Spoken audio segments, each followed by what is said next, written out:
Corona काल में सारे स्टेट दूसरे स्टेट जो है सो उसको सहायता पहुंचाए, लेकिन बिहार सरकार हम लोगों को कोई सरकारी सहायता नहीं, और हम लोगों को सरकारी कर्ज हो या प्राइवेट साहूकारों का कर्ज हो जो हम लोगों को डूबोते हैं। भट्ठा न संचालन करने के लिए यदि कोई मजदूर बैठता है, बिहार में पलायन नहीं करता है, पर बिहार का पलायन मजदूरों का, बिहार से पलायन जो मजदूरों का रोकता है, तो वो भट्ठा है। हमको हमारे ऊपर जो जीएसटी थोपी है और कोयला का मूल्य वृद्धि जो अप्रत्याशित है, इसको सरकार वापस ले, उसके बाद ही हम लोग भट्ठा को संचालन करेंगे।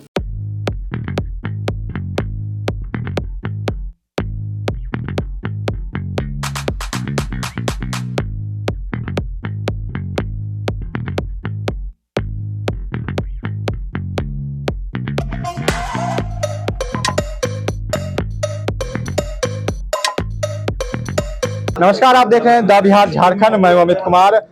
इस वक्त मैं मौजूद हूँ बेगूसराय के केडीएम होटल में और आज यहाँ ईंट निर्माता संघ के द्वारा बैठक की गई थी। हम इनसे जानते हैं कि क्या बैठक, किस मुद्दे को लेकर के बैठक की गई। हमारी समस्या को समझे और हमारा जो ग्राहक है वो भी समझे। आज जो हमारे ऊपर कोल की अनुपलब्धता के वजह से जो कुल मूल्य बिना गुणवत्ता का काफ़ी दर बढ़ गया, हमारा लॉस का सबसे बड़ा कारण है। और दूसरा, जब हम लॉस में जा रहे हैं तो सरकार को कोरोना काल में सारे स्टेट दूसरे स्टेट जो है सो उसको सहायता पहुंचाए, लेकिन बिहार सरकार हम लोगों को कोई सरकारी सहायता नहीं उपलब्ध कराए। और उसके बाद केंद्र सरकार के द्वारा 6% जीएसटी हम लोगों के ऊपर दे दिया गया। ये हम लोग पब्लिक से ले सकते हैं, लेकिन हमारा जो पब्लिक है वो निम्न और मध्यम वर्गीय ग्राहक है, जिसके पास पूंजी का अभाव है, और हम लोग बार बार उसको रेट बोलते हैं तो वो देना उसके लिए बड़ा दुष्कर कार्य है। तो हमारा क्या है कि डिमांड भी ईंट का नहीं बन पा रहा। तो इन सारी बातों के बाद हम लोगों का मुनाफा साफ ख़त्म हो गया, और ऊपर से हम लोग जीएसटी और हम लोगों को सरकारी कर्ज हो या प्राइवेट साहूकारों का कर्ज हो जो हम लोगों को डुबो दिया। जीएसटी और हम लोगों को सरकारी कर्ज हो या प्राइवेट साहूकारों का कर्ज हो जो हम लोगों को डुबो दिया। मजबूर हैं भट्ठा न संचालन करने के लिए। सरकार, जब हम मजबूर हैं तो हम सरकार के साथ संघर्ष कर रहे हैं, लेकिन मेरे पास पूंजी नहीं है कि हम भट्ठा चलाते हुए भी सरकार के साथ संघर्ष करें। अच्छा, भट्ठा संचालन को आप लोग बंद करना चाहते हैं, तो इससे क्या परेशानियां आएगी लोगों के बीच? सर, परेशानी तो आप खुद पत्रकार हैं, आप समझ सकते हैं कि बेरोजगारी फैलेगी। जिस रोजगार में हमारे ग्रामीण मजदूरों को, जिसको कृषि सीजन में, मेन समझिए कि कृषि सीजन में यदि कोई मजदूर बैठता है, बिहार में पलायन नहीं करता है, पर बिहार का पलायन मजदूरों का, बिहार से पलायन जो मजदूरों का रोकता है, तो वो भट्ठा है। और वो जब कृषि एग्रीकल्चर से बैठता है तो वो भट्ठा में जाके जब मन होता है काम करता है और मनरेगा से 5 गुना मूल्य पा लेता है। तो जब उसका मजदूरी उतने कीमत पर मिल रहा है तो स्वाभाविक है बिहार से पलायन रुक रहा, आज वो बेरोजगार हो जाएगा। अच्छा, एक चीज़ जानना चाहेंगे, जैसे अब ईंट भट्ठा जब बंद हो जाए तो ईंट बनना भी बंद हो जाएगा, तो लोग जैसे घर बनाने के लिए ईंट का यूज करते हैं, तो घर बनाने के लिए भी लोग को ईंट अब नहीं मिलेगा कि अनुपलब्धता होगी जी, तो लोग को घर बनाने में भी दिक्कतें आएगी जी। ये भी एक परेशानी है जी, सबसे बड़ा परेशानी ये है कि बिहार सरकार जो कंस्ट्रक्शन में, जो काफ़ी एक समय में पूरे देश में था, इसी कंस्ट्रक्शन के वजह से वो 13% पर गई थी।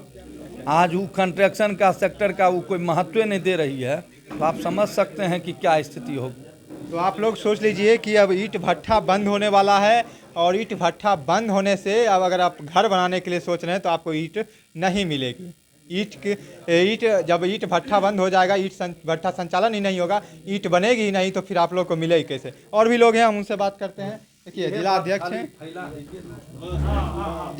उनसे जानते हैं।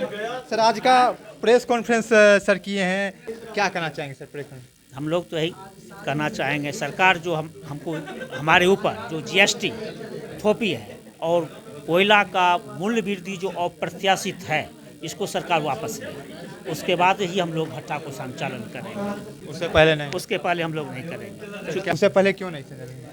चूँकि हम लोग चलाने में असमर्थ हैं, इसमें पूंजी डूबने का एकदम 100% मतलब डर है। डूब रहा है, पूंजी घट बढ़ नहीं रहा है, पूंजी नीचे जा रहा है।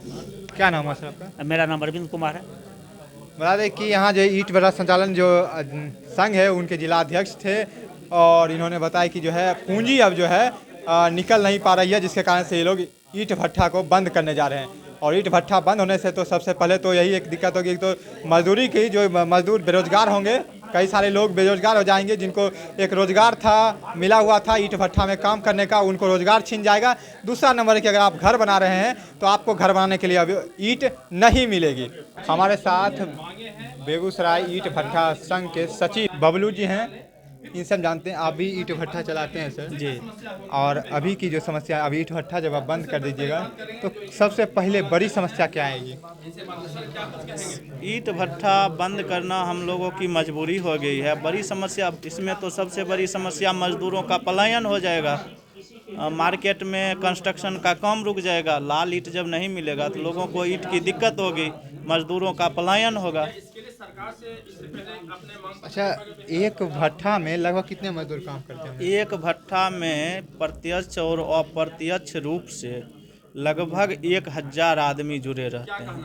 1000? जी यानी उन 1000 लोगों की जो है मजदूर। हाँ, एक भट्ठा में। और पूरे बेगूसराय में लगभग 182-83 भट्ठा है। उससे आप जोड़ लीजिए कितना, सिर्फ बेगूसराय में कितना आदमी जुड़ा हुआ है इस भट्ठा से।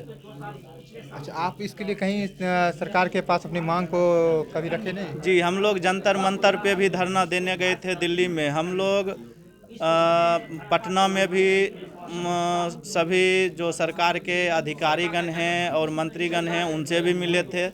और दिल्ली जाके भी हम लोगों का जो अखिल भारतीय ईंट निर्माता संघ का जो पदाधिकारी लोग हैं वो दिल्ली में भी वित्त मंत्री से मिले हैं। लेकिन हम लोग को आश्वासन मिल रहा है, लेकिन उसके बाद भी दोहन हम लोग का किया जा रहा है। क्या नाम है? बबलू कुमार, जिला ईंट निर्माता संघ के सचिव हैं।